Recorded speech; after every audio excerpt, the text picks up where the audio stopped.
जब तक सिलेबस पीछे नहीं जाएगा मैं नहीं लूंगी एक्स्ट्रा क्लास। कष्ट होता है मुझे। पढ़ा था घर जाके गलती से। अरे घर ही रहते हो तुम, जाओगे कहाँ? पढ़ा था। Yes ma'am. Yes ma'am. ये चीज तो हो गया, कल क्या पढ़ा था?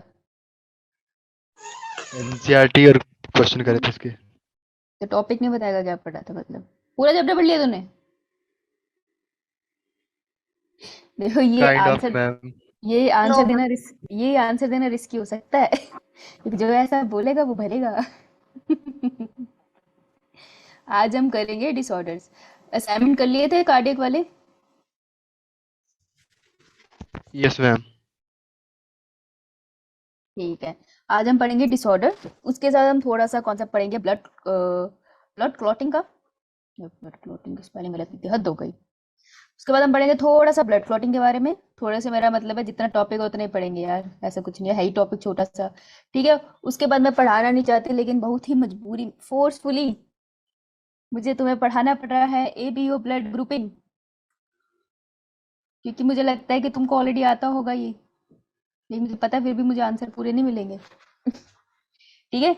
और इसके अलावा क्या टॉपिक बचेगा? यार इसके अलावा तो कुछ नहीं बचना चाहिए। हाँ,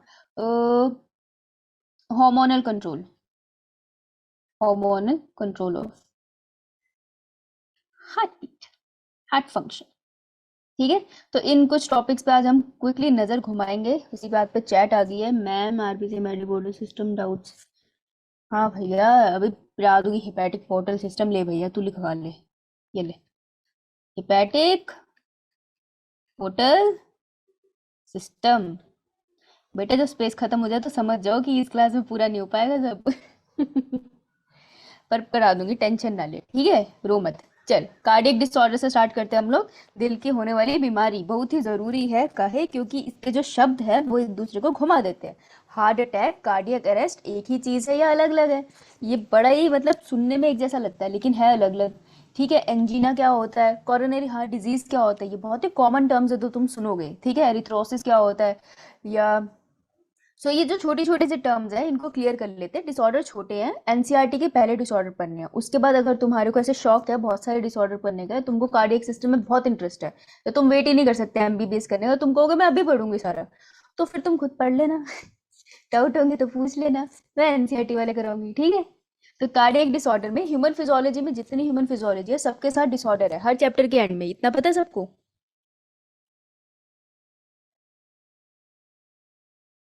यस मैम।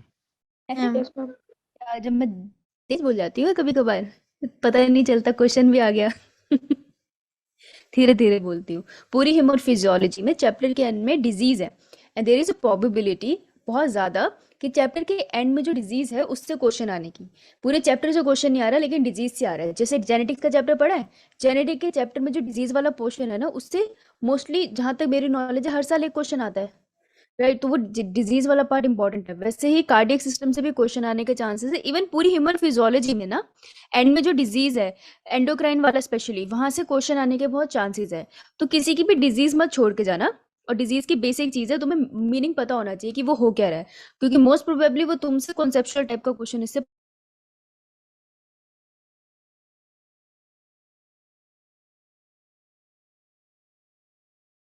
पूछती। और जैसे ही मेरी क्लास स्टार्ट हुई ना मेरा फोन बजना स्टार्ट हो गया, पता चल गया लोगों को मैं काम कर रही हूँ। आवाज आ रही है? यो यो मैम। बहुत बढ़िया। आइए सबसे पहले हम क्या पढ़ेंगे? सबसे पहले हम पढ़ेंगे जो बहुत ज्यादा आजकल न्यूज में दिखाई भी देता है, that is heart attack. Heart attack को हम एक और नाम से जानते हैं, मायोकार्डियल इन्फ्राक्शन। ठीक है। तो पहले तो इसके नाम ही सबसे इंपॉर्टेंट है। ठीक है। तो इसको लिख लो कि दो नाम है इसके, मायोकार्डियल इन्फाक्शन का मतलब भी हार्ट अटैक ही है। तो हार्ट अटैक का सिंपली मतलब है हार्ट के ऊपर अटैक हो गया। हार्ट के ऊपर अटैक कैसे हो गया? That it working was proper, वो मजे से काम कर रहा था पर उसकी जो सप्लाई थी ना ऑक्सीजन की वो हैम्पर होगी। तो जो हार्ट होता है अगर तुमको याद है तो उसको ब्लड कौन देता था? वो नहीं ब्लड जो वो पंप कर रहा है, वो वाला ब्लड जो हार्ट के सेल्स को मिलता है ताकि वो जिंदा रह सके। Coronary artery. Coronary artery. कहाँ से बनती थी कोरोनरी आर्टरी? किसकी बाइफिकेशन से बन रही थी? एओर्टा। अयोटा से वेरी गुड, शाबाश, बहुत बढ़िया। पता नहीं कैसे रेड बनाते, मुझे आरबीसी का क्वेश्चन याद आ गया साहिल का। रुक जा, क्लास के बाद लूंगी, चाहिए मत। ठीक है, तो कॉरोनरी जो ये आर्टरी है, ये देती है ना उसको ऑक्सीजन, खून दे रही है, सेल उसमें से ऑक्सीजन निकाल रहे हैं और उसी खून में कार्बन डाइऑक्साइड डाल रहे हैं, राइट। तो जो ये कॉरोनरी आर्टरी है, इसमें कोई प्रॉब्लम होगी maybe, that's why oxygen की सप्लाई हैम्पर होगी, इजंट इट? सोचने की बात है ना। So it is a condition when cardiac cell does not receive oxygenated blood from coronary artery, as a result heart cell dies. So heart attack का मतलब है कि दिल के ऊपर एकदम से अटैक हो गया है। तो जैसे ही किसी फौज के ऊपर अटैक होता है तो उसके सिपाही मरने लग जाते हैं ना, वैसे दिल के सेल भी मरने लग जाएंगे, उसको हार्ट अटैक कहेंगे। तो इस लाइन को अंडरलाइन कर लेना कि हार्ट के सेल डाई हो रहे हैं, क्योंकि कंफ्यूजन होती है आगे वाली डिजीज के साथ। क्लियर इतना? No, ma'am. ओह अच्छा, आज No, बड़े ध्यान ma'am. से सुन रही है ऐसे तो लिख लेती है, आज बड़े ध्यान से सुन रही है, क्या बात है?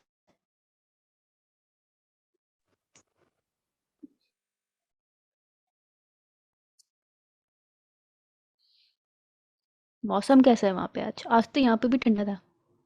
हम ठंड होगी यहाँ हो गई है। यहाँ पे अच्छा यार, मजेदार ठंडा था। मुझे बाहर जाना था ना, तो मुझे खुशी रही कि मैं बाइक पे बैठी थी, तो मुझे अच्छा अच्छा फील हो रहा था। ये तो धूप में मेरा तो तंदूरी चिकन बन जाता है घर वापस आते आते, पर बच गई आज मैं। डन। Done, ma'am. डिजीज के बाद ना ईसीजी पूछूंगी, ठीक है? तैयार रहना। अब देखो, ये दिख रहा है तुमको हार्ट? हार्ट के पास ये क्या दिखा रहे हो तुमको? कॉरोनरी आर्टरी, ठीक है? कोई यार कॉरोनरी वेन मत लिखा ना, मैं रो दूंगी।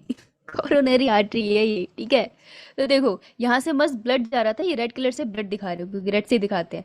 बढ़िया से ब्लड जा रहा था इस कॉरोनरी आर्टरी में, जो बेसिकली ऐसे होना था आराम से, यहाँ से मस्त ब्लड को फुल ऐसे खुला खुला खुला डुला होकर जाना था।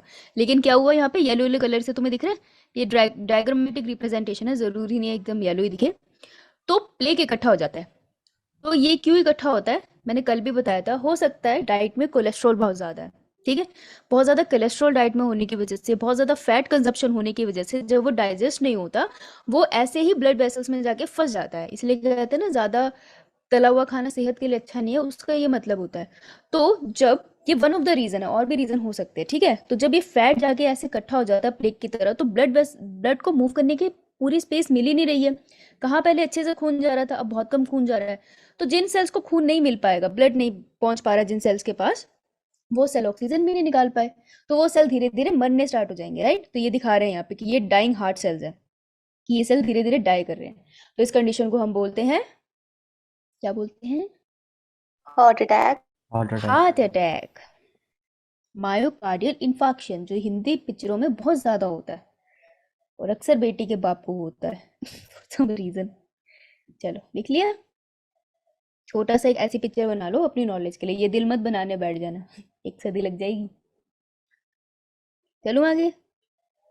तो ये मैम ओके, ये याद मैम रखना, याद रखना, डाइंग हार्ट सेल की बात हुई थी यहाँ। Next, heart failure.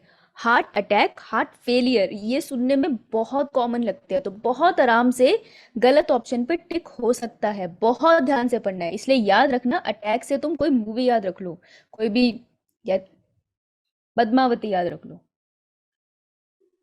पद्मावत याद रख लो, खिलजी ने अटैक कर दिया था, अटैक वर्ड याद रखना, ठीक है?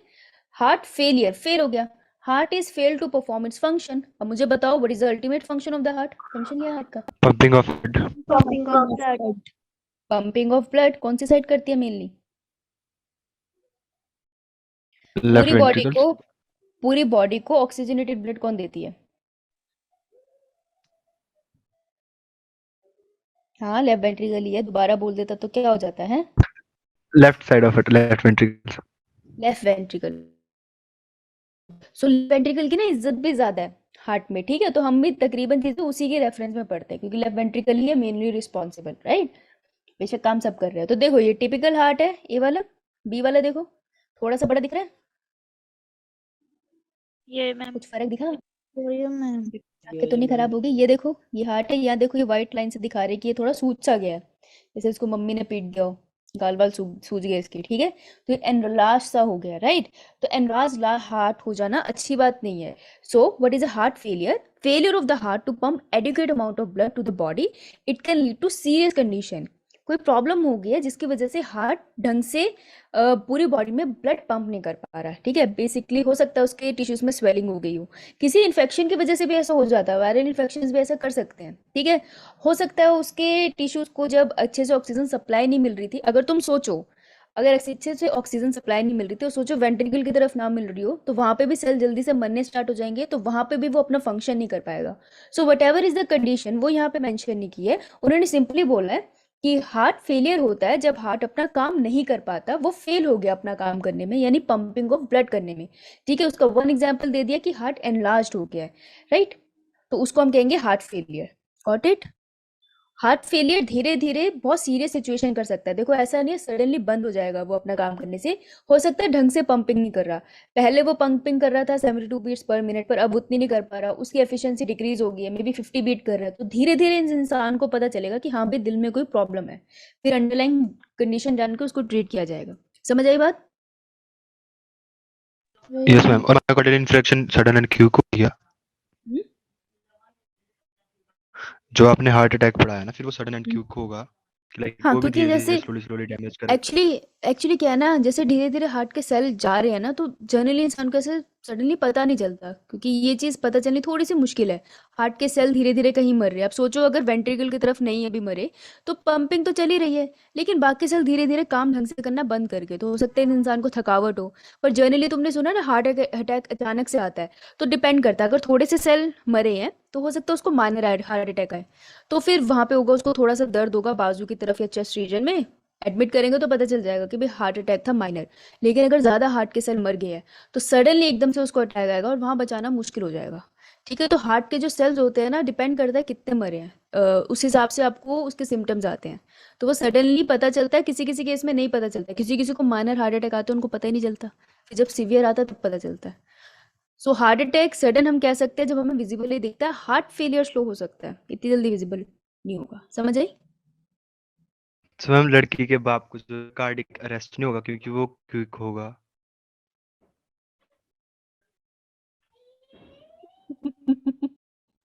बेटा कार्डियक अटैक होगा ना, डोंट यू थिंक? अच्छा देख, अगर सेल्स को ऑक्सीजन नहीं मिलेगी वो सडनली मर जाएंगे ना, तो हार्ट अटैक सडनली आया ना, हार्ट फेलियर तो धीरे धीरे हुआ ना। Okay ma'am, done. यार लड़की के हार्ट बाप के एग्जाम्पल से समझेगा है? नहीं मैम, वो एग्जांपल में कुछ अजीब सा लगा ना, तब पूछा मैंने मैम को। हाँ बताया मैंने अजीब तरीके से ही था, ताकि अजीब चीजें याद रह जाती है ना। एक्चुअली साइकोलॉजी में एक सेइंग है, जब मैं ग्रेजुएशन में थी ना, तो एक बार साइकोलॉजी के स्टूडेंट हमें उठा के ले गए ये बोल के कि वो खाना खिलाएंगे, खिलाया नहीं था। तो उन्होंने एक्सपेरिमेंट किया, तो वो हमसे कुछ फॉर्म भरवा रहे थे, उसमें क्वेश्चंस थे, तो मैं क्वेश्चन भर रही थी। तो वो पहले उसने मुझे कुछ क्वेश्चंस करने दिए, फिर वो आके मुझसे ज़बरदस्ती बातें करने लग गया, मेरे को बिल्कुल इंटरेस्ट नहीं था, मुझे क्वेश्चन खत्म करने थे, मैंने उसको भगा दिया। फिर वो दोबारा आया बीच बीच में ऐसे कुछ क्वेश्चंस पे, तो जब फाइनल मैंने टेस्ट कर लिया उसके बाद उन्होंने एक और फॉर्म दिया मुझे और बोला कि तुम्हें क्या क्या याद है अपने पेपर से, कि तुमने कितने सारे क्वेश्चन देखे, तुम्हें कौन से याद है। मैंने लिखे कौन कौन से क्वेश्चन याद है, तो जो क्वेश्चन जब मैं रीड कर रही थी, जिस क्वेश्चन में उसने मुझे डिस्टर्ब किया था, और जो उनसे क्वेश्चन थोड़े अजीब तरीके से उसने, जैसे बुक का नाम है तो वो उल्टी सीधी बात बोल रहा है उस पर, हैरी पॉटर है तो उसका मजाक उड़ा रहा है, तो मुझे हैरी पॉटर वर्ड याद रह गया। सो वहां से उन्होंने बताया कि साइकोलॉजी में ये सेइंग है कि अगर किसी चीज को आप, कोई अजीब चीज है वो आपको मोस्ट प्रोबेबली याद रहेगी एज कम्पेयर टू कोई सिंपल चीज, राइट। तो इसीलिए ना जब कोई चीज़ बहुत कॉम्प्लिकेटेड हो तो उसको अजीब तरीके से याद करो, अजीब एग्जाम्पल्स के साथ, तो आपके ब्रेन में वो ज़्यादा टाइम के लिए रिटेन रहती है। ऑल्सो अगर आप शांति से पढ़ रहे हो और बीच बीच में डिस्टर्बेंस है ना, तो जब डिस्टर्बेंस के टाइम बाहर डिस्टर्बेंस है और अब तुम पढ़ रहे हो तो तुम्हारा फोकस ज़्यादा रहता है, इसलिए जब तुम ध्यान से पढ़ रहे हो तो मैं सडनली कुछ अजीब सा बोल देती हूँ, तो अपने आप ही माइंड में फिक्स हो जाता है, ऐसा साइकोलॉजी कहती है। इसलिए हम तुम पे एक्सपेरिमेंट करते रहते हैं, समझो? तुम लोग इस क्लास के चूहे हो तुम पे एक्सपेरिमेंट होते हैं क्लास में, समझ आई? या मैम। ये मैम। हाँ, चूहिया भी है हमारे पास बहुत सारी, है ना लड़कियों? कुछ नहीं बोली। ओके, आओ भाई। तो पहला हार्ट अटैक, फिर आया हार्ट फेलियर। आओ अब क्या करें, हार्ट को पकड़ लेते हैं, ठीक है। पहले हमने क्या किया, पहले हमने दिल के ऊपर अटैक कर दिया, उसके सेल्स को मार दिया। कैसे मारा, उनकी ऑक्सीजन रोक दी, सांसें रोक ली उनकी। दूसरी बार हमने क्या किया, हार्ट अपने काम में खुद ही फेल हो गया, ठीक है, वो खुद ही बेचारा फेल हो गया। तीसरी बार अब हम क्या कर रहे हैं, ये सब देखने के बाद हम हार्ट को अरेस्ट करने जा रहे हैं। जब पुलिस वाले अरेस्ट करते हैं तो क्या होता है, क्या होता है, कैसे अरेस्ट करते हैं? हम उल्टी उसको सीधी बात मत बोलना, उल्टी सीधी बात मत बोलना, रिकॉर्ड हो रहा है। क्या हम उसको हथकड़ी पहना देते हैं। इतनी खुशकी हो रही है? हाँ, हथकड़ी पहना देते हैं। अगर हथकड़ियाँ पहना के उसको पकड़ लिया तो क्या वो मूव कर पाएगा? No ma'am. नो बिल्कुल नहीं मैम। मूव कर पाएगा, है ना। नो, कोई मूवमेंट नहीं दिखेगी उसमें। अच्छा ये बताओ, विजय आ गया? विजय क्यों नहीं आ रहा क्लास में? किसी का दोस्त नहीं है क्या? अच्छा, इस पे भी नहीं बोल रहे कुछ, वाह। तो कोई मूवमेंट नहीं कर पाएगा, यही बात याद रखना। कार्डियक अरेस्ट में क्या होता है, it is a complete stoppage of the heart. Heart एकदम से रुक गया, कोई बीट नहीं है, कोई लपडप नहीं हो रही उसके अंदर, समझ आई?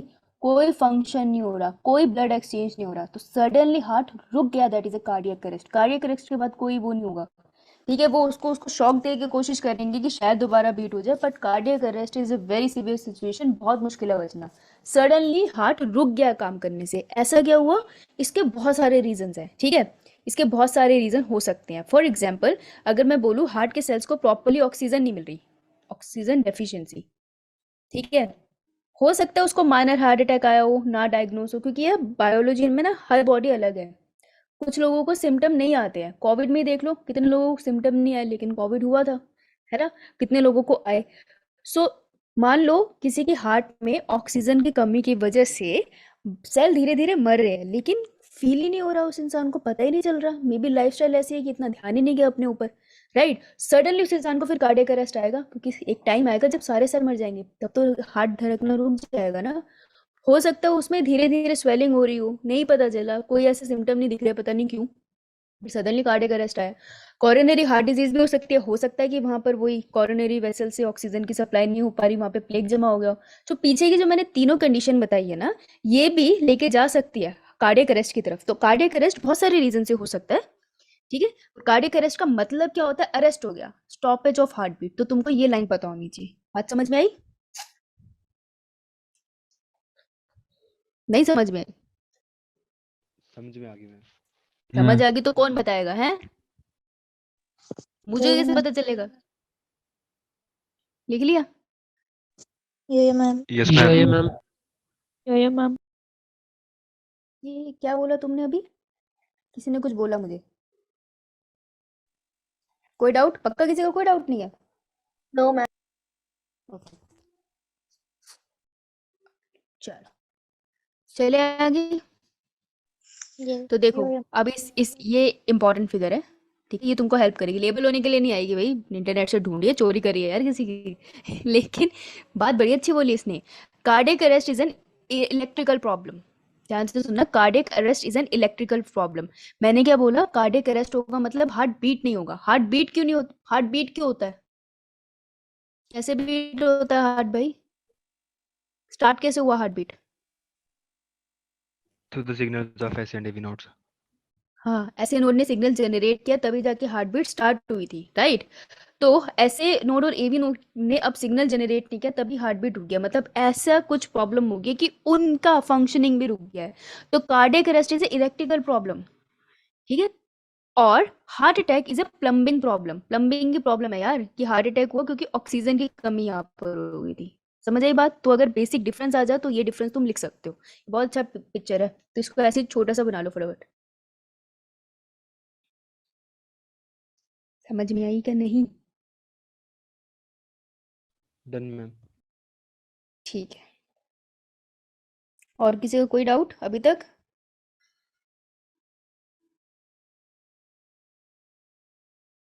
मैम डाउट नहीं होना चाहिए था क्या? होना तो चाहिए था। देखो डाउट का तो क्या डाउट, तो डाउट अब मासूम बच्चों का कोई भी डाउट हो सकता है। अब एक कंडीशन आती है कोरोनरी थ्रोम्बोसिस, ठीक है। अब वो सुनो, कोरोनरी से क्या मतलब है? यही मित्ती हो गई। Related to heart. अच्छा, रिलेटेड टू हार्ट चैप्टर वो चल रहा है, वही मतलब होगा। ऑटो टू हार्ट, क्या? Oxygen supply to heart. अच्छा, oxygen supply to heart is coronary है, आर्टरी का नाम था वो। कॉरोनरी आर्टरी तुमको याद है ना, रिलेटेड टू हार्ट वाली नमूनी। ये रहा तेरा हार्ट, ठीक है, और टेढ़ा है पता नहीं क्यों। यहाँ पे आ रही है कॉरोनरी आर्टरी, है ना, ये आ गई कॉरोनरी। थ्रोम्बोसिस का मतलब क्या है, मैंने तुमको बताया था कल कि ऐसा होता है कि बॉडी में जो ब्लड वेसल्स है वो बनती है, बीच बीच में फटती रहती है, क्रैक्स आते रहते हैं, फिर वो हील भी हो जाते हैं। बताया था मैंने, अरे कितनी इंटेलिजेंट हूँ मैं। तो ये पूरी हमारी बॉडी में अभी भी चल रहा है, जब तुम मुझसे बात कर रहे हो, जैसे तुम्हारे कहते हैं ना दिमाग की नसें फट गई, अरे नसें सच में हमारे पूरे शरीर में फटती है और वो हील भी हो जाती है because of the healing factor, है ना। हीलिंग फैक्टर हमारी बॉडी में होता है ब्लड के अंदर, इसलिए हो जाती है, राइट। तो कॉरोनरी थ्रोम्बोसिस क्या है, देखो, जैसे कॉरोनरी वेसल है, ये आर्टरी है, लिख दूं मैं, कॉरोनरी आर्टरी। तो जो कॉरोनरी आर्टरी है यार, वो भी तो आर्टरी है ना, ब्लड वेसल ही है। तो ये भी फटेगी, ये भी फटेगी और ये भी बाद में फिर सिल जाएगी, राइट। इसमें भी क्लॉट बनेगा, जो इस जहां से भी ये ब्रेक हुई है वहां से वो बच जाएगी, करेक्ट, राइट। अब सोचो, अरे किसका क्वेश्चन है मैम, हीलिंग। कल कहाँ थी भाई तू, कल नहीं बताया मैंने। हाँ चल, यस मैम। क्या हुआ, कल नहीं बताया था मैंने। मैम भूल गई। अच्छा, अच्छा वेट कर फिर। तो देखो, अब मान लो यही जो क्लॉट बना है, ऐसे छोटा सा क्लॉट बन जाता है, कहाँ बनता है भाई ये क्लॉट, क्लॉटिंग फैक्टर कहाँ मिलता है ब्लड में। प्लेटलेट। प्लेटलेट्स। अच्छा, तो ये छोटे छोटे क्लॉट बन गए जिन्होंने वेसल्स को हील करना था, पर मान लो ये छोटे क्लॉट कहीं आके कॉरोनरी आर्टरी में फंस गए, ऐसा भी होता है, किस्मत ही खराब है वाली बात है ये तो, ठीक है। तो छोटे छोटे जो क्लॉट्स बने थे, जिस जो बने इसलिए थे कि वेसल्स को हील कर सके, पर बाई चांस ब्लड से ट्रेवल करके, ये सोचो ना, किसी आर्टरी या वेन में वो बने, आर्टरी में, सॉरी, आर्टरी में बने और वो ट्रेवल करके कॉरोनरी आर्टरी तक पहुंच गए, ठीक है, कॉरोनरी आर्टरी तक पहुंच गए वो, और यहाँ पे आके वो प्लग बना दिया उन्होंने। तो अब ब्लड वेसल आगे, मतलब ब्लड आगे पास नहीं हो पाएगा ना। तो इसमें भी तो बॉडी में क्या दिखाई देगा तुमको, दिखेगा हार्ट सेल में क्या दिखेगा,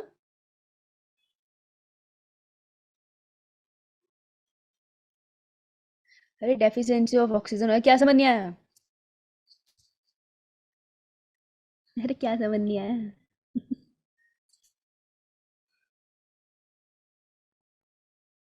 बोल लो, क्या समझ नहीं आया। नो मैम, सारा समझ आ रहा है। क्या समझ आ रहा है तो को बोल तो रहे नहीं। इतने शांत क्यों बैठते हैं, मेरे को बिल्कुल अच्छे लगते हैं शांत बच्चे, पता नहीं कहाँ से है। तुमने तो बच्चों का नाम खराब कर दिया इतना चुप रह के। बोलेगा कोई, क्या समझ आया भाई, बता भाई आंचल, तू ही बता क्या समझ आया। मैम जो, जो कौन है,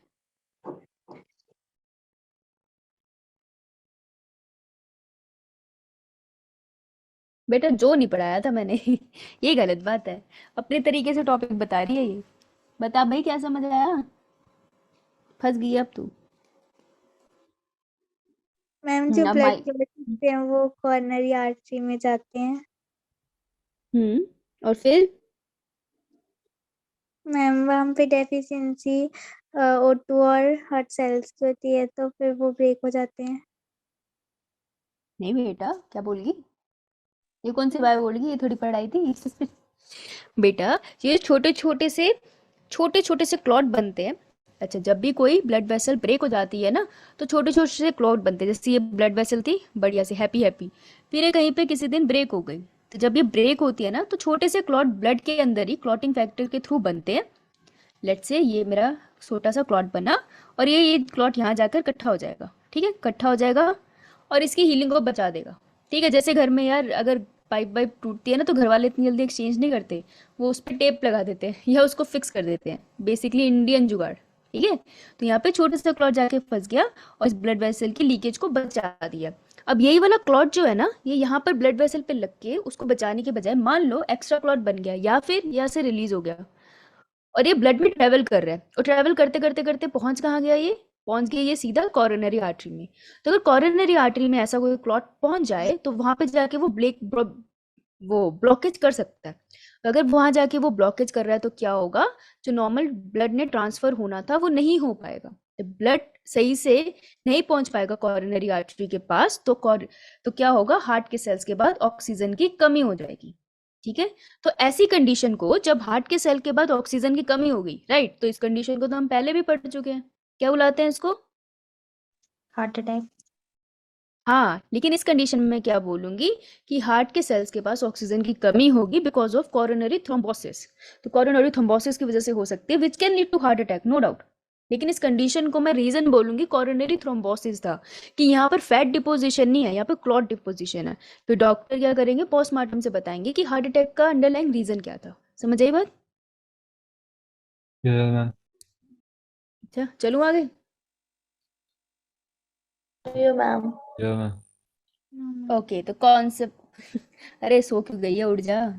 हार्ट में कैसे सो सकता है कोई इंसान? चलो भाई, कौन सा ब्लड प्रेशर, क्या होता है ब्लड प्रेशर, कभी मेजर करवाया? No ma'am. नो बहुत मैम। अच्छी बात है, कराना नहीं चाहिए, क्यों जरूरत पड़े तुम्हें, है?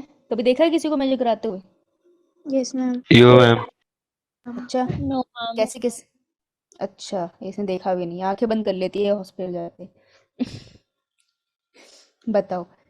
अच्छा, किसने देखा है वो कुछ बताएगा कैसा दिखता है, क्या प्रोसेस है ये जादुई? कुछ तो पता होगा।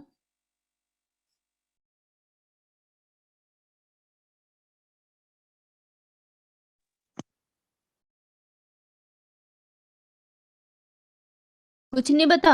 अरे कुछ बता दो, देखने में क्या लगता है, कैसे ब्लड प्रेशर मेजर होता है, थर्मामीटर लगाते हैं मुंह पे? No ma'am. No ma'am. फिर अच्छा, हंसने का टाइम है तेरे पास, आंसर बताने का नहीं है। कैसे करते हैं ब्लड प्रेशर चेक, कुछ तो बोलो। मैम स्पिग्मोमैनोमीटर से। स्फिग्मोमेमोमीटर से, वेरी गुड, शाबाश। क्या नाम है तुम्हारा? मैम शाइना। शायना, शाबाश, बहुत बढ़िया। तुम ऐसे इमेजिन कर लो मैंने तुमको टॉफी दी है। Okay okay, yes ma'am. ठीक है, लेकिन तुम मुझे वापस दे दोगे, तुम बोलोगे मैम आप खाओ, आपको एनर्जी की जरूरत है, समझ आई? Yes ma'am. वेरी गुड, शाबाश, ये बच्ची पसंद है मुझे। Sphygmomanometer, it's a device, device का नाम है, ठीक है, डिवाइस का नाम आ सकता है इजी क्वेश्चन में। Device use to measure blood pressure. मैं तुमको होमवर्क देती हूँ और तुम मुझसे कभी डिस्कस नहीं करते ना, फिर जब एक साथ क्वेश्चन आएगा ना नीट में फिर बोलोगे मैम आपने पढ़ाई नहीं तो। मैंने होमवर्क दिया था एक बार, मुझे याद आ गया इससे। बताना जरा, आर्टरी होती है तुम्हारी स्किन के पास या वेन्स होती है तुम्हारी स्किन के पास? Ma'am veins. मैम वेन्स होती है। क्यों, रीजन बता।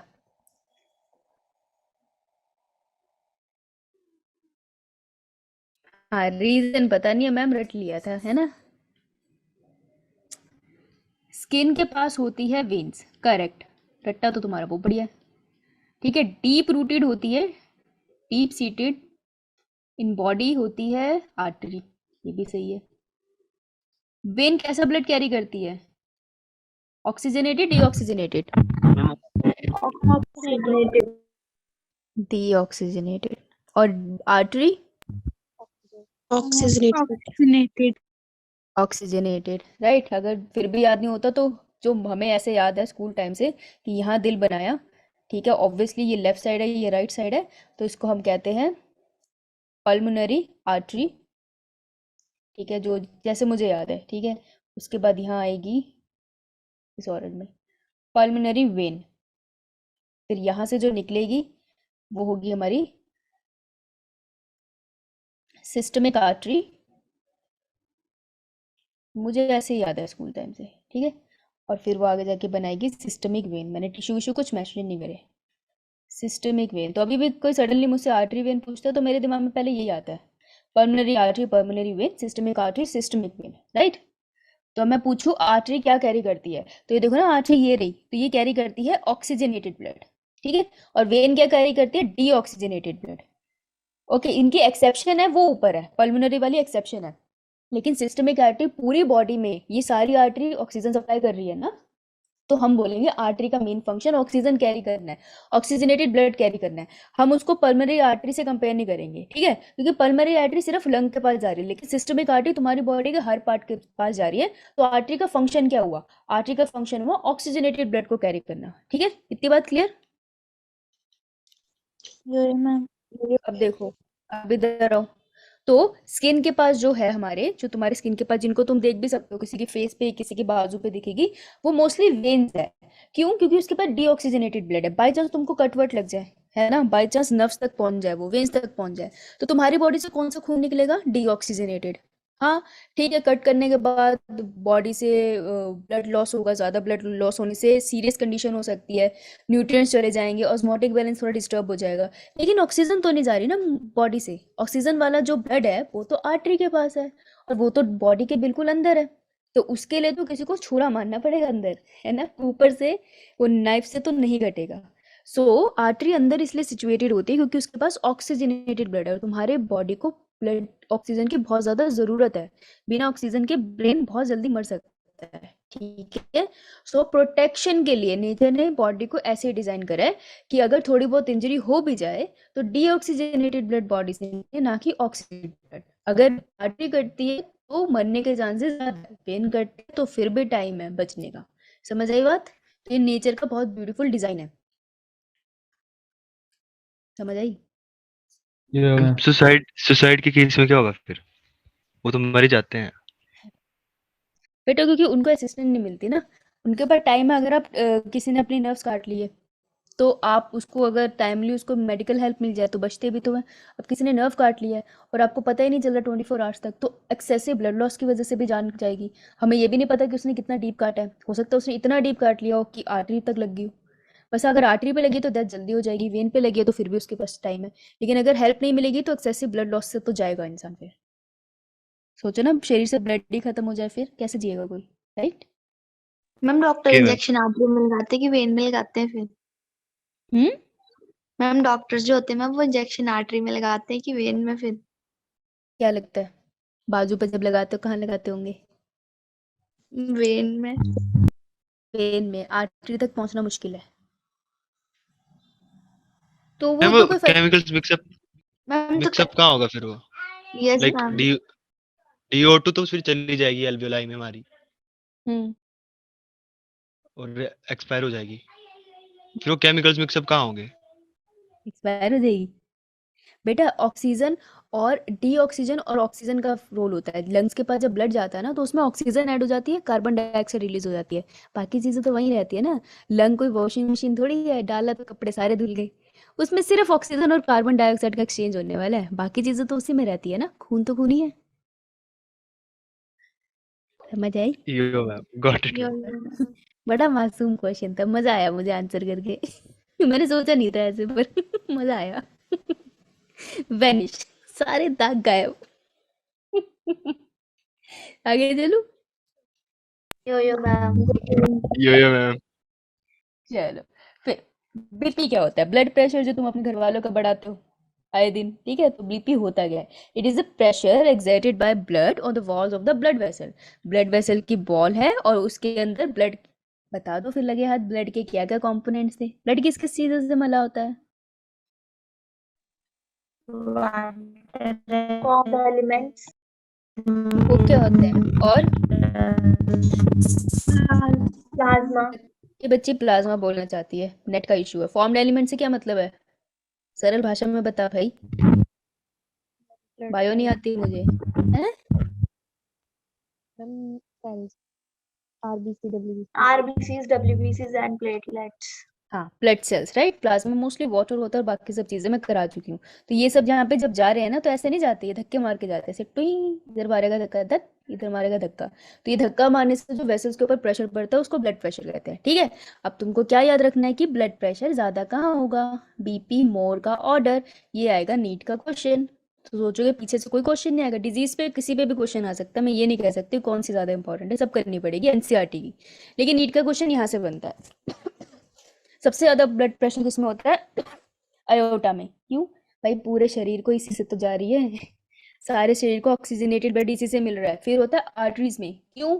आर्टरीज के अंदर, आर्टरी में भी अयोटा आता है, अयोटा में सबसे ज्यादा स्पेसिफिकली, फिर आर्टरीज में, क्योंकि आर्टरीज का ल्यूमन होता है नैरो, फिर होता है वेन्स में, ठीक है। ये है ब्लड प्रेशर का ऑर्डर। एक ऑर्डर हम ऐसे लिख सकते हैं, दूसरा ऑर्डर भी हम लिख सकते हैं। आर्टरीज में ज्यादा है, अगर हमें कैपिलरी को ऑप्शन में मेंशन है तो फिर कैपिलरी में प्रेशर ज्यादा है, और फिर वेन्स में। तो इतना याद रखना कि वेन सबसे पीछे है, ठीक है। एक लाल कलर की वैन है जो बच्चे किडनैप करने आ रही है, सबसे पीछे है, बाकी सब आगे जा रहे हैं। याद रखना ये, ठीक है। नहीं तो अल्फाबेटिकली याद रख लो, ए बी सी डी इतनी तो आती होगी सबको। तो पहले आर्टरी आएगी, फिर कैपिलरी आएगी, बी तो बहुत बाद में आ रहा है ना, तो फिर वी आएगा। Got it? Yeah, ma'am. ठीक है, तो ये ब्लड प्रेशर का ऑर्डर है, इंपॉर्टेंट है। लिख लिया? आगे चल लूं? यो ठीक है, यो तो मैम। ब्लड प्रेशर किस पे मेजर करता है यार? ब्लड जब मूव कर रहा है पूरी बॉडी में, तो आर्टरी में भी कर रहा है, वेन में भी कर रहा है ना। तो हम किस पे मेजर करें? तो हम ब्लड प्रेशर मेजर करते हैं, अगर मैं पूरे हार्ट की बात करूं, ये यार ये डब्बे वाला डायग्राम बना देती, फिर ये रोना स्टार्ट हो जाएगा। डब्बा बना दो, ले भाई डब्बे ले।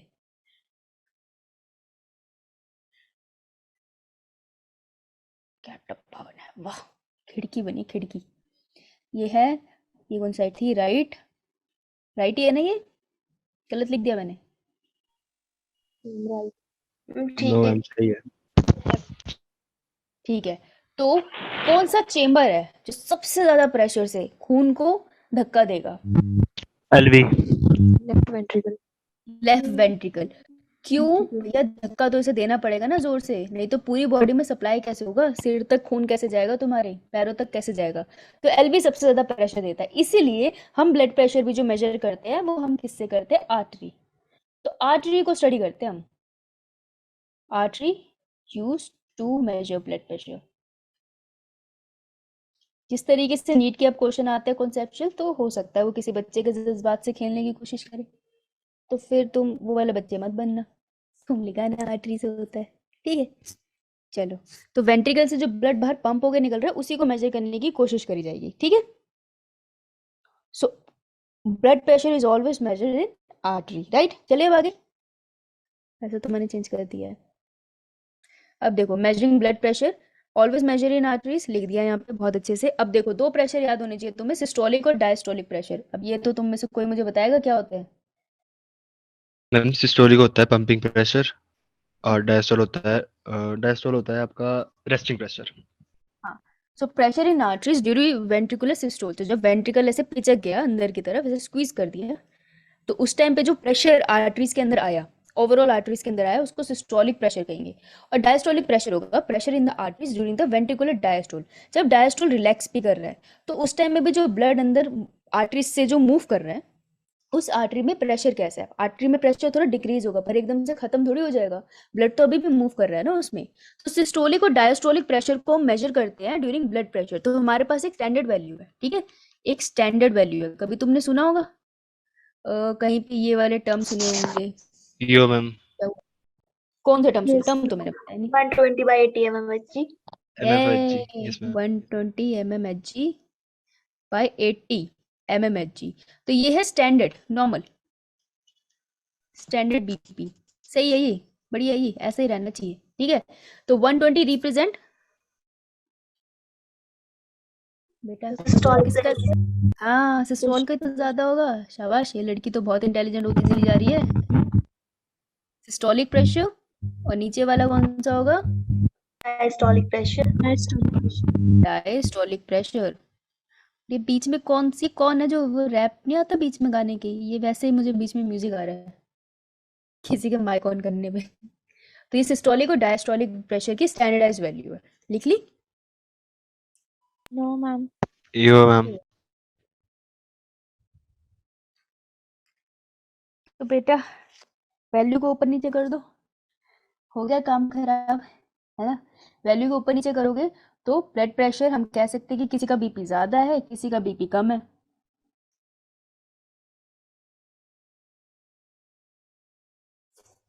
और हर वैल्यू के साथ कोई कंडीशन एसोसिएटेड होती है, लिख लिया? Ma'am, one हाँ हाँ, 2 मिनट ले यो मैम। लेगा। Done ma'am. ओके, चलो फिर, चलो गैस करो। क्या मैम?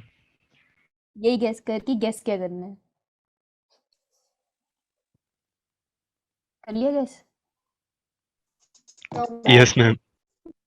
क्या गैस किया? गैस ही किया मैम। क्या गैस किया? Gas ma'am. ये मैंने प्रेजेंटेशन बनाई होगी ना, तो मेरे दिमाग में कुछ होगा। मैं मैम खुद गैस भूल कोई गई। गैस करा? बताओ आपने क्या गैस किया है? मैंने जब प्रेजेंटेशन बनाई तो मैंने एडवांस में बनाई थी, क्योंकि मुझे था अब तक तो मैं हैदराबाद चली जाऊंगी वापस, लेकिन अभी तो मैं यही हूँ। तो अब मुझे याद नहीं है कि मैंने क्या बनाया है। तो गैस करो आगे क्या लिखा होगा। मुझे भी नहीं याद। चलो देखते हैं। Hypertension. What is hypertension? Hypertension is a condition of high BP. तो वैल्यू किसके अराउंड होगी? गैस करके बताओ। अच्छा, वैल्यू गैस करने को बोला हुआ है। Beyond 140 and beyond 90 mm of Hg. अच्छा, चेक कर ले इसका गैस सही है या नहीं। लिखा ही नहीं है। सही है। तो हाई ब्लड प्रेशर में क्या वैल्यू होगी?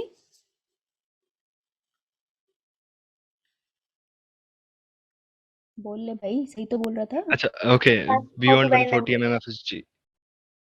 Systolic pressure होगा 140 and beyond 90 mm of Hg diastolic pressure. एक सिंपल सी चीज इतने खराब तरीके से कैसे बोल के गया, ये बता। मेरे को याद ही 140 ऐसे है ना ये. 140 mg बाय 90, राइट? यो मैम. तो इससे ज्यादा की अगर वैल्यू आ रही है तो उसका काम बहुत ज्यादा खराब है भैया।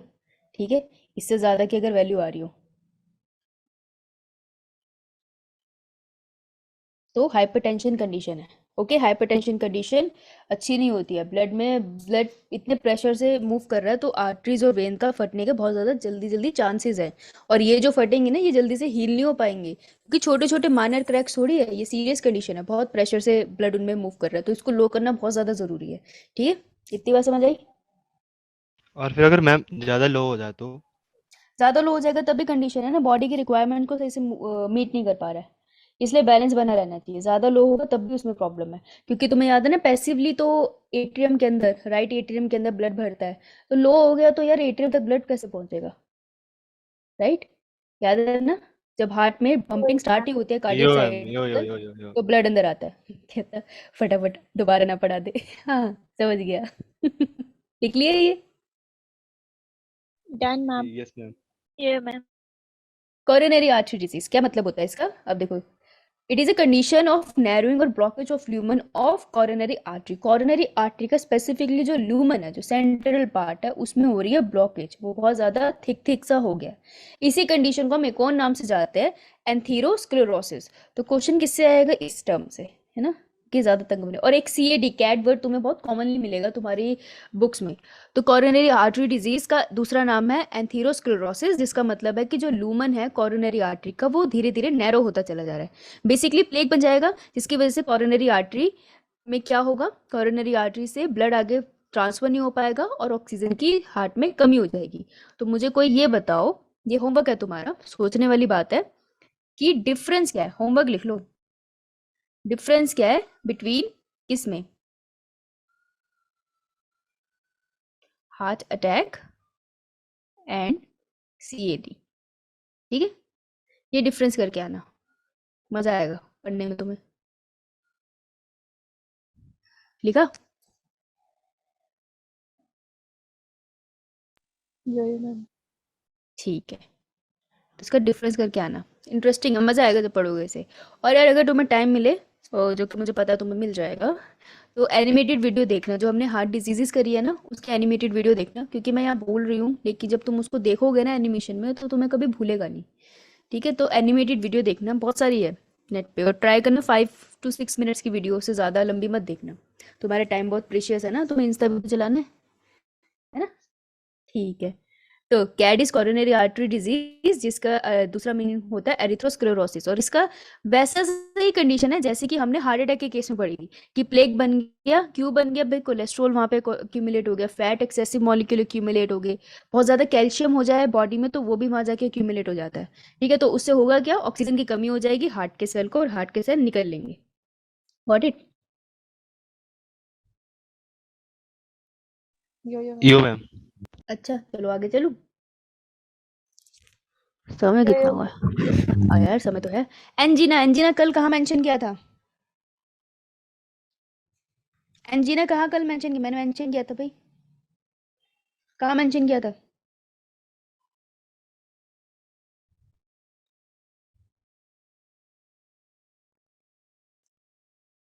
पढ़ के आए थे तुम? ये पढ़ के आए हो तुमको ये भी नहीं याद? मैंने कल मेंशन करते हुए बोला था कि ये आज याद कर लेना, कल कराऊंगी। तुमको यही नहीं याद है तो मैं तुम्हें लिंक कैसे कराऊंगी? तो खुद ही देख लेना फिर, जब तुम्हें याद ही नहीं है तो मैंने क्या लिंक कराना है, खुद कर यो लेना मैम, लिंक। लिंक करवा दो लिंक।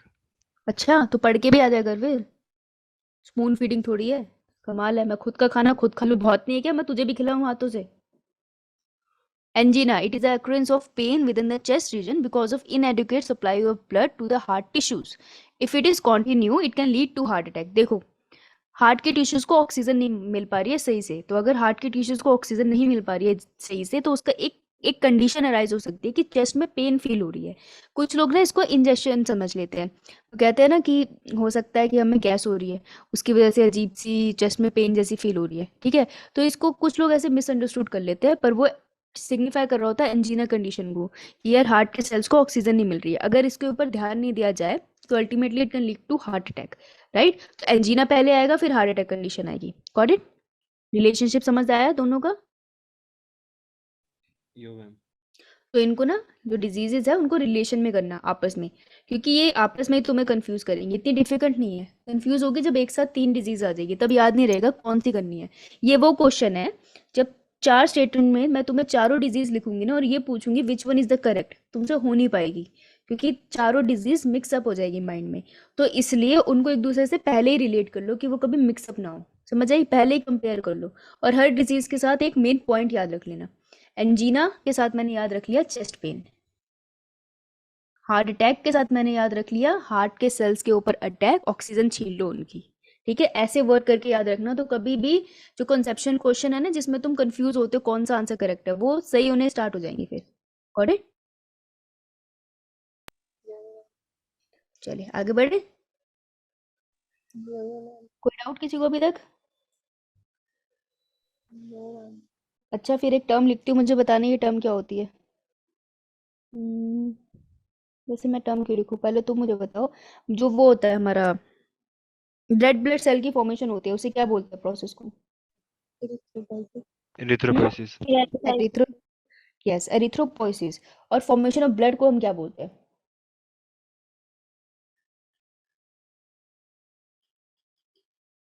ब्लड, सिर्फ ये तो आरबीसी की स्पेसिफिकली बात कर ली ना। अगर मैं बोलूँ ब्लड सेल्स बन रहे हैं तो ब्लड सेल की फॉर्मेशन को क्या बोलते हैं? जो ब्लड के सारे सेल्स है बनते हैं उसकी फॉर्मेशन को क्या बोलते हैं? नहीं पता? हीमोपोइसिस। वेरी गुड, आ गया है हमारा बैटमैन। जब लोग फंस जाएंगे तब बैटमैन आके बचाएगा। बिल्कुल सही, very good Anish. Haemopoiesis, haemopoiesis blood की फॉर्मेशन को हम बोलते हैं। तो जब बच्चा होता है फीटल कंडीशन में ब्लड की फॉर्मेशन कहाँ होती है? वो नैरो मत बोल देना, हड्डी लीवर। बनी नहीं है उसकी। सबसे पहले अभी लीवर भी नहीं बना, जब उसके अंदर Yolk sac, मैम। चार एम्ब्रियोनिक मेम्ब्रेन बनी थी तो सबसे पहले होगी योक सैक, उसके बाद लिवर के बाद स्प्लीन। और एंड में जाके बोन मैरो में हमें कहाँ मिलेगी बेसिकली? बोन मैरो में भी कौन सा region? Epiphysis. End of the bone. हाँ, एंड वाले रीजन्स को हम क्या बोलते हैं? Epiphysis, right? तो ये होगा हमारा बेसिकली अडल्ट कंडीशन में ना, और वो वाला जो हमारा होगा वो हमारा फीटल कंडीशंस में, right? Graveyard of the RBC क्या होता है वैसे?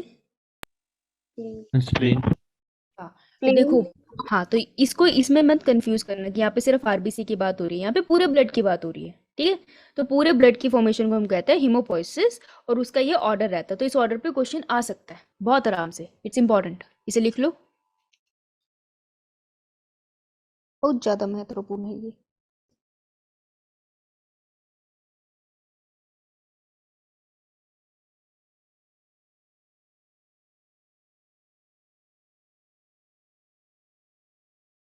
लिख लिया?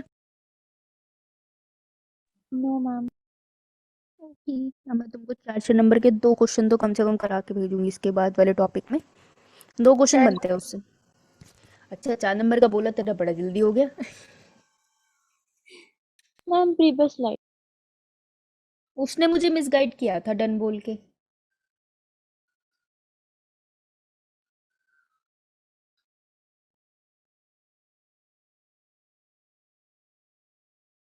अरे साल, तुम्हारा नेफ्यू कैसे है? Done ma'am. ओके, एकदम सही मैम। क्या नाम है उसका? रुद्रांश चंदेल। रुद्राक्ष? अरे बड़ा हैवी नाम है यार। रुद्रांश रुद्रांश रुद्रांश रुद्रांश? रुद्रांश मीन्स? यस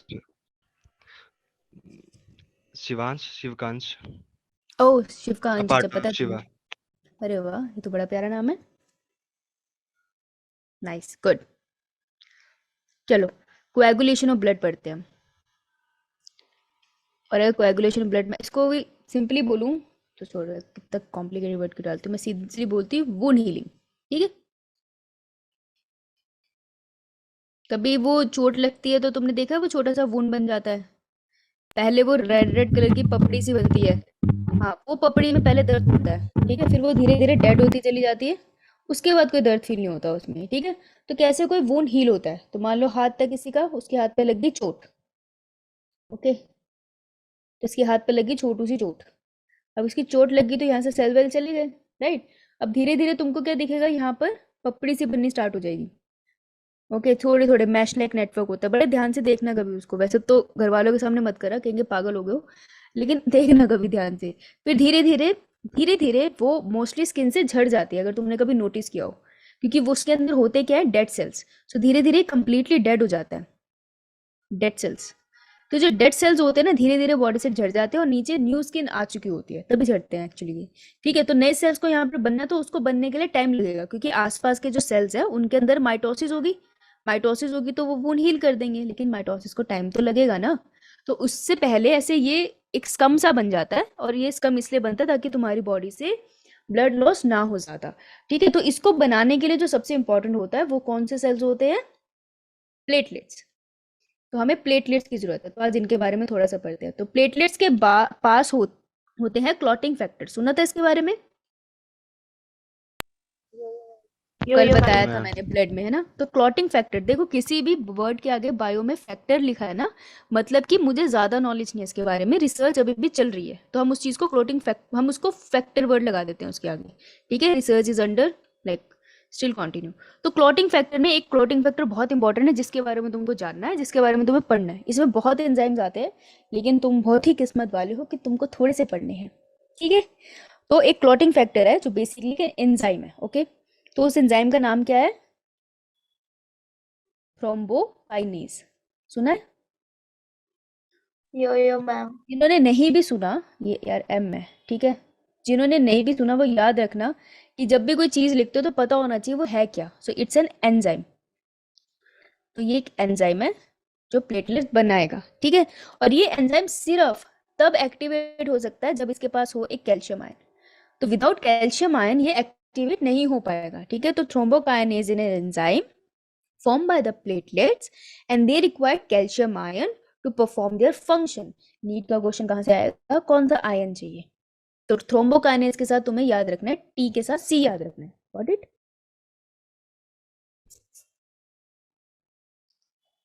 मत बताओ। तो ma'am got it, thrombokinase but हाँ हाँ बोल बोल। एंजाइम किसको एक्टिव में, इनएक्टिव को इनएक्टिव में वो करेगा, चेंज करेगा केमिकल्स को या इनएक्टिव फिर को एक्टिव नहीं प्रोटीन? करेगा, नहीं नहीं नहीं नहीं नहीं। थ्रोम्बोकाइनेज अपनी वर्किंग के लिए कैल्शियम आयन की उसको जरूरत होती है, उसके बिना वो काम नहीं कर पाता है, बस ये है। कोई इलेक्ट्रिशियन है वो काम ओके नहीं कर पाएगा जब तक उसके पास इक्विपमेंट्स नहीं है। तो थ्रोम्बोकाइनेज का इक्विपमेंट कैल्शियम आयन है, ठीक है। तो थ्रोम्बोकाइनेज आया, अब वो क्या करता है, ब्लड में ऑलरेडी प्रेजेंट होता है, जो लीवर बनाता है एक इनएक्टिव प्रोटीन, जिसको हम क्या कहते हैं, सुना है, प्रोथ्रोम्बिन। फिब अरे फिब्रिनोजेन, रुक जा भैया, अभी नहीं आया। प्रोथ्रोम्बिन को एक्टिवेट कर देता है कौन, थ्रोम्बोकाइनेज। तो थ्रोम्बोकाइनेज ने क्या किया, इसको एक्टिवेट किया, इसको प्रोथ्रोम्बिन, और प्रोथ्रोम्बिन एक्टिवेट होकर क्या बन जाता है, thrombin. Thrombin. Very good, thrombin बन गया। अरे नहीं, ब्लू कलर अच्छा नहीं लग रहा, तो एक्टिवेट होकर बन गया थ्रोम्बिन। अभी थ्रोम्बिन भी आगे एक्टिवेशन का काम करेगा, ठीक है। थ्रोम्बिन क्या करेगा, वो एक्ट करता है एज एक्टिवेटर, और वो एक्टिवेट करता है किसको, जिसका भी ये नाम ले रहा था, दैट वाज फाइब्रिनोजेन। फिब्रिनोजेन। किस में एक्टिवेट करेगा, फिब्रिन। फिब्रिन, फिब्रिन ठीक है। तो अब तुमको क्या याद रखना है, जो फिब्रिन है वो क्या होते हैं, प्रोटीन होते हैं। ये कैसे प्रोटीन, थ्रेड लाइक, वो देखिए ना संतरे के ऊपर जो लगे होते हैं वाइट वाइट से, वैसे से। तो ये थ्रेड लाइक प्रोटीन है। ये देखो यार, जहाँ पे भी चोट लगी है, जहाँ पीछे चोट लगी थी, अब यहाँ पे डेड सेल आके इकट्ठा हो जाते हैं बॉडी के, ठीक है। तो ये मरे हुए WBCs है, कुछ मरे हुए प्लेटलेट्स भी है, ये यहाँ पे आके इकट्ठे हो गए, लेकिन इनको एक साथ रखने के लिए धागे भी तो चाहिए ना। तो वो जो धागे आते हैं ना प्रोटीन के, जो वूंड को सिलते हैं, बेसिकली वूंड को बनाते, एक स्ट्रक्चर देते हैं, तो उन धागों को हम कहते हैं फिब्रिन। तो फिब्रिन बनता है प्रोटीनेशियस थ्रेड लाइक स्ट्रक्चर, जो क्या करता है, वूंड के ऊपर जाके वो सारे डेड सेल को इकट्ठा करके सील कर देता है, ठीक है। तो इसके लिए इंपॉर्टेंट था थ्रोम्बोकाइनेज, जिसकी फॉर्मेशन किसने की थी, प्लेटलेट्स ने, इसलिए प्लेटलेट्स इंपॉर्टेंट होते हैं। Got it. तो यहाँ पे यो मैम एक्टिवेट लिख लेना, ताकि तुमको फंक्शन याद रहे। ये चार्ट, ये सीक्वेंस तुमको याद होनी चाहिए, ये तुम्हारे लिए बहुत इंपॉर्टेंट है। क्वेश्चन आया तो फटाफट बन जाएगी ना।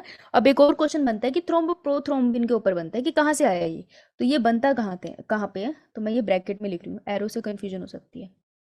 तो कहाँ बनता है ये, पता है किसी को, फॉर्म इन लिवर। और इसकी फॉर्मेशन के लिए लीवर को पता है क्या चाहिए, विटामिन के। विटामिन के की कमी से बॉडी में किस चीज की कमी हो सकती है, वुंड हीलिंग की कमी हो सकती है। समझ में आई। ये क्वेश्चन बन सकता है इनडायरेक्टली, कैल्शियम की कमी से किस चीज की कमी हो सकती है, वुंड हीलिंग की कमी हो सकती है, क्योंकि कैल्शियम का रोल यहाँ भी है और जगह भी है, लेकिन अगर ऑप्शन में लिखा है, यही ऑप्शन दो में दिए हैं, तो समझ जाना कहाँ से आंसर आ रहा है। तो एक क्वेश्चन यहाँ से बनता है नीट का, पोटेशियम आयन, और एक क्वेश्चन बनता है तुम्हारा विटामिन के, और एक क्वेश्चन बनता है तुम्हारा कैल्शियम आयन पे। और बाकी जहाँ से एक्टिवेट कौन सा और इनएक्टिवेट कौन सा, उस पर भी क्वेश्चन बनता है। Got it. Got it ma'am. This is inactive and this is active. बहुत सारे गॉट इट बोल दिया आज मैंने। This is inactive, this is active. ये क्वेश्चन है, ये जहाँ पे जो लिखा है इसके ऊपर कम से कम 2 क्वेश्चन बनते हैं। Very important topic. लिख लिया भक्तजनों, यस मैम। कोई जिसको कोई शंका।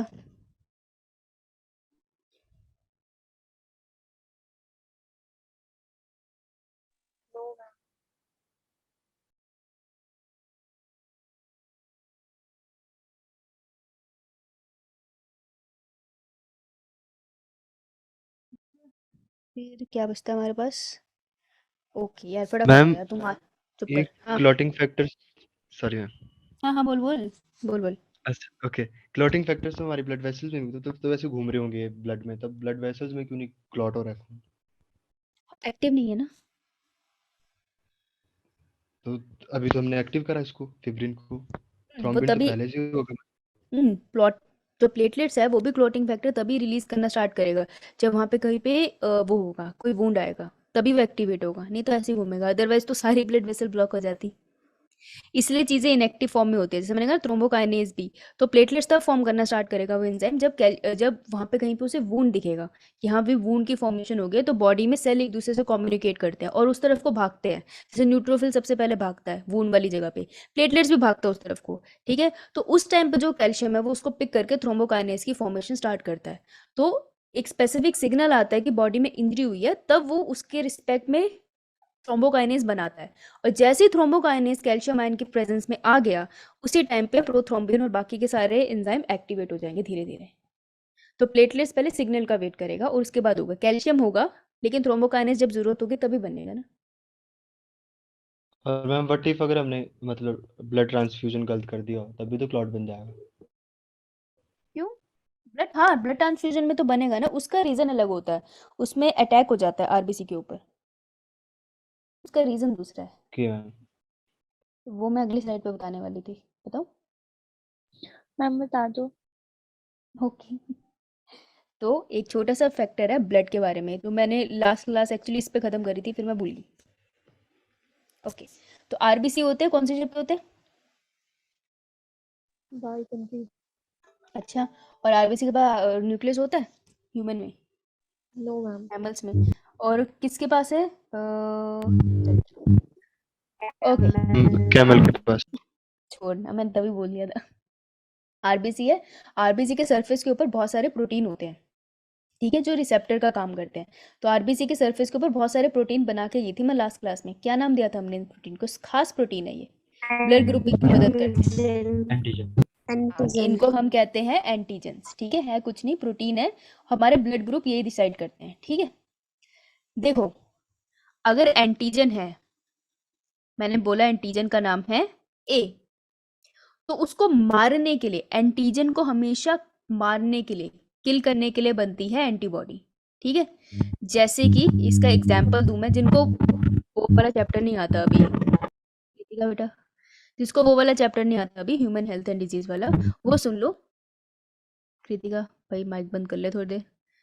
वो सुन लो कि एंटीबॉडी और एंटीजन का एग्जाम्पल बनेगा, एंटीजन लेट्स से कोविड है, और एंटीबॉडी कोविड के अगेंस्ट बन रही है। हम बनाते हैं ना, इंजेक्शन ले रहे हैं कोविड के अगेंस्ट, एंटीबॉडी बने, मेडिसिन है, राइट, ये कहते हैं ना, करेक्ट?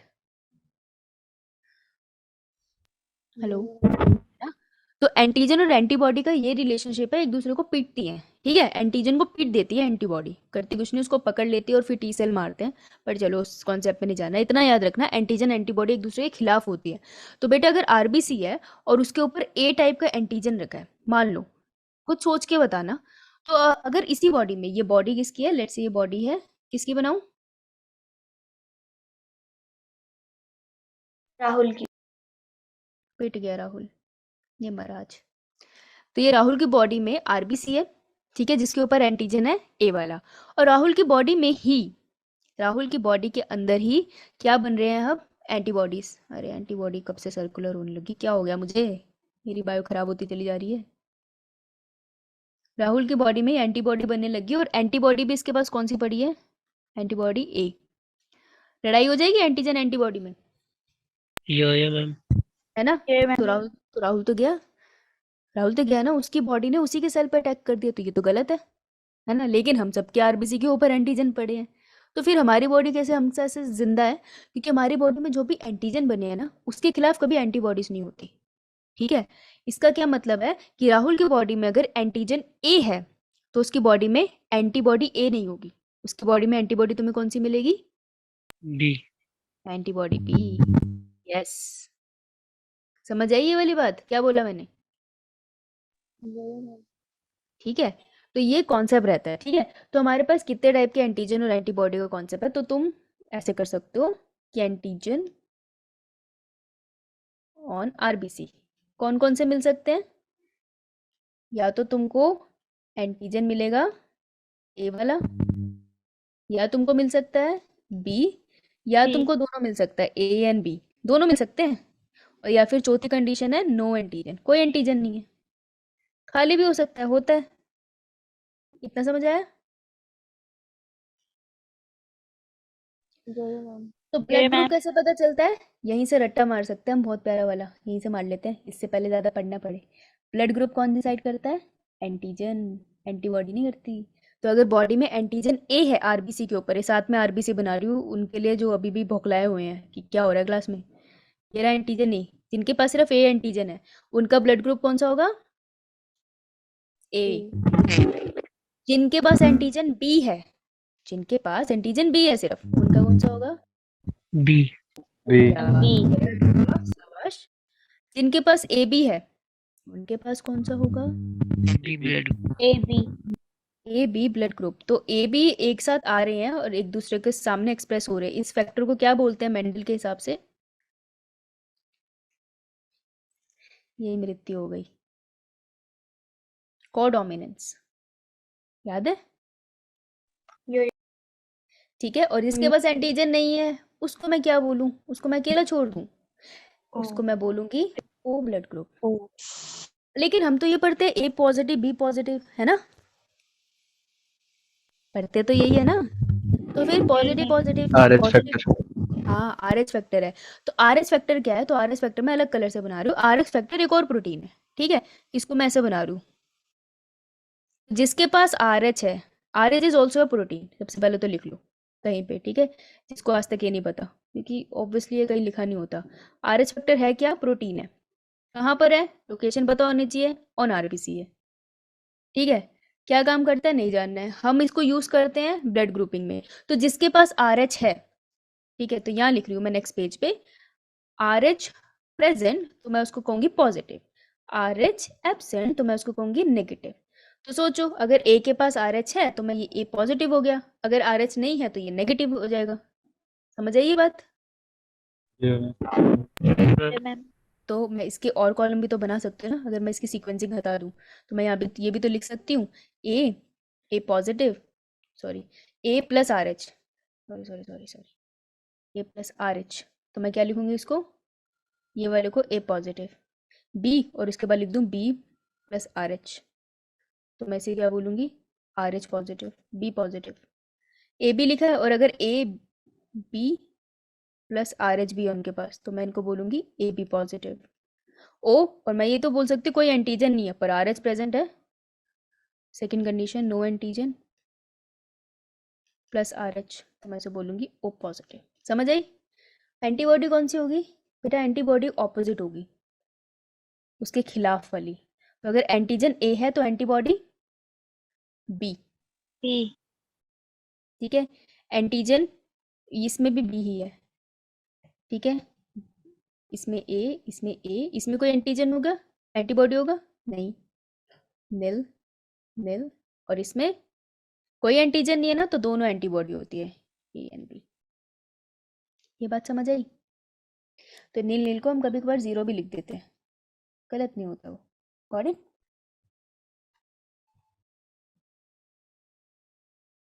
उड़ गए क्या? No ma'am. अच्छा, यही हो, पंछी उड़े नहीं। लिख लिया?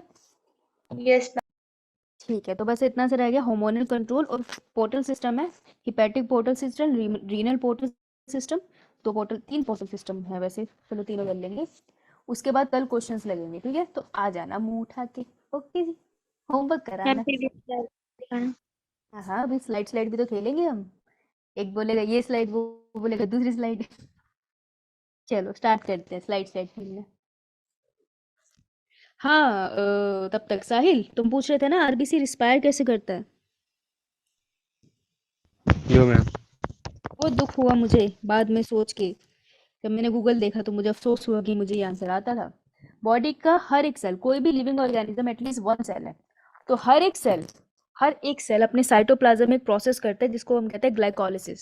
सबसे एंशिएंट प्रोसेस है रेस्पिरेशन का, ठीक है? तो जो RBC है उसके पास बेशक ऑर्गेनेल्स नहीं है, लेकिन उसके सेल में साइटोप्लाज्म है, तो वहां पर ग्लाइकोलिसिस होती है। तो वो ग्लाइकोलिसिस के थ्रू एनारोबिक रेस्पिरेशन करके अपना फोटोसिंथेसिस करता है, ठीक है? Photosynthesis ma'am. अरे यार वो करता है, रिस्पायर करता है, सॉरी। क्षमा चाहेंगे, हम फोटोसिंथेसिस वाले चैप्टर में चले गए थे। तो ग्लाइकोलिसिस से करता है, और कोई भी सेल है ना, वो कहीं भी रहता है, जितना मर्जी सिंपल हो, ग्लाइकोलिसिस हर सेल में होती है, ये ग्लाइकोलिसिस का फीचर है। मैम मेरा क्वेश्चन था एक्चुअली ये कि एरोबिक या एनारोबिक, क्योंकि मेरे मॉक में आया हुआ था ये question. Glycolysis is aerobic respiration और anaerobic? I don't know ma'am, इसके बारे में पढ़ूंगा आज मैं। जा पढ़ फिर, पता चल जाएगा। मैम हार्ट फेलियर वाली स्लाइड भी दिखा दो। ये देखा, स्लाइड स्टार्ट होगी बेटा, एनारोबिक ही होगी ना साइड, क्योंकि सबसे पुरानी एंशिएंट में भी दिखती है ये, तो एनारोबिक कंडीशंस थी ना। हाँ, कौन सी वाली स्लाइड? मैम हार्ट फेलियर यार ये क्या बोल रही है? मुझे सच्ची समझ नहीं आया, कौन सी स्लाइड कह रही है? हार्ट फेलियर वाली। हार्ट फेलियर, अच्छा। मुझे सुन रहा है हार्ट के लिए, आपका तो पूरा चैप्टर ही हार्ट पे था। ये वाली मैम प्रीवियस, ये वाली इससे भी प्रीवियस। ये वाली यस मैम। ओके। तो अर्थ के ऊपर पहले एनारोबिक कंडीशन आई थी, फिर बाद में ऑक्सीजन बनी थी ना। तो जो पहले सेल बने होंगे, अगर तुमको याद है कीमो ऑटोट्रॉफिक, तो उन सेल में भी साइटोप्लाज्म है और वहाँ पे भी रेस्पिरेशन के लिए ग्लाइकोलिसिस हो रही है। तो बिल्कुल एशियन जाके देखेंगे तो सबसे पहले ग्लाइकोलिसिस थी, एनारोबिक कंडीशन में हुई थी, इसलिए वो एनारोबिक ही है आज भी process.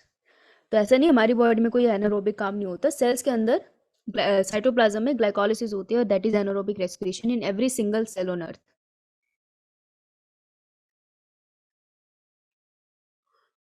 Yes ma'am, no ma'am, समझ नहीं आया, कुछ नहीं बोलेंगे भाई, जा सकते हो मैम जो सही जाना चाहते हो। समझ आ गया, बट लाइक इसके पास तो फिर माइटोकॉन्ड्रिया भी नहीं है, फिर इसके लिए एनर्जी कहाँ से आएगी ग्लाइकोलिसिस के लिए? हम्म ग्लाइकोलिसिस के लिए एनर्जी भी तो चाहिए होगी हाँ, उसके लिए कि आएगा ना कि सबसे पहले एनर्जी कहाँ क्रिएट हुई थी, तो फिर हम ये बिलीव करते हैं कि सबसे पहले जो एनर्जी कहीं क्रिएट हुई होगी वो पहले एनर्जी अपने आप एटीपी का मॉलिक्यूल किसी तरीके से केमिकल रिएक्शन से बना होगा, फिर ये साइकिल स्टार्ट हुई होगी। ये बहुत पुराना क्वेश्चन है कि एटीपी सबसे पहले कहाँ से बनी, तो ये वही है, नो मैम मुर्गी पहले आई अंडा। एटीपी नहीं एटीपी नहीं, मैं आरबीसी के रिस्पेक्ट में बात कर रहा हूँ कि लाइक इसके पास तो कोई भी वो नहीं है ना, माइटोकॉन्ड्रिया का होगा इसके पास, नहीं है इसके पास। नहीं, इसके पास माइटोकॉन्ड्रिया नहीं है। ग्लाइकोलिसिस के लिए एनर्जी भी तो चाहिए होगी इसकी, वो कहाँ से लाएगा एनरो अपनी?